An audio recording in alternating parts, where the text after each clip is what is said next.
আমার সারা দেশের সকল আলেম ওলামা, ধর্মপ্রাণ মুসলমান, দেশপ্রেমিক জনতা, বিশেষ করে জুলাই বিপ্লবের অংশজন, জুলাই বিপ্লবের পক্ষপাতী গোটা দেশবাসীকে উদাত্ত আহ্বান জানাই, ধৈর্যের সাথে শান্তিপ্রিয়ভাবে পরিস্থিতি মোকাবেলা করতে হবে। এমন কিছু ঘটানো যাবে না যার মাধ্যমে বাংলাদেশের শত্রু এবং দুশ্মনরা তারা এটাকে অপপ্রচারের হাতিয়ার হিসেবে ব্যবহার করতে পারে।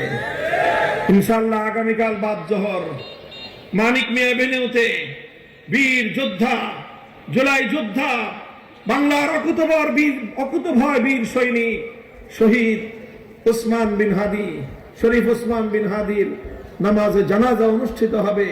ইনশাআল্লাহ আমরা সকলেই আমাদের এই কালজয়ী কিংবদন্তি ইতিহাসের অন্যতম শ্রেষ্ঠ সন্তান শরীফ ওসমান বিন হাদির নামাজে জানাজায় অংশগ্রহণ করার চেষ্টা করব এবং তার রেখে যাওয়া সংগ্রামকে সামনের দিকে আমরা এগিয়ে নিব।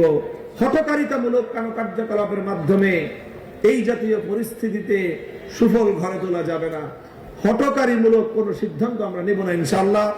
দায়িত্বশীল নেতৃবৃন্দ, আলেম ওলামা, রাজনৈতিক নেতৃবৃন্দ তারা যেই ধরনের কর্মসূচি দিবেন সেগুলোর মধ্যে আপনারা অংশগ্রহণ করবেন। এর বাইরে দায়িত্বশীল নেতৃবৃন্দের কমান্ডের বাইরে গিয়ে হঠাৎ কারো উস্কানিতে পড়ে কোথাও গিয়ে উত্তেজনা ছড়াবেন না। কোথাও কোনো দোকানপাট, ব্যবসা বাণিজ্য, কারো কোনো ধরনের গাড়ি ঘোড়া কোনো কিছুর উপরে আপনারা অ্যাটাক করবেন না, হামলা করবেন না। সর্বোচ্চ ধৈর্য সহনশীলতার মাধ্যমে আমাদেরকে বাংলাদেশ বিরোধী এই ষড়যন্ত্রকে মোকাবেলা করতে হবে ইনশাআল্লাহ।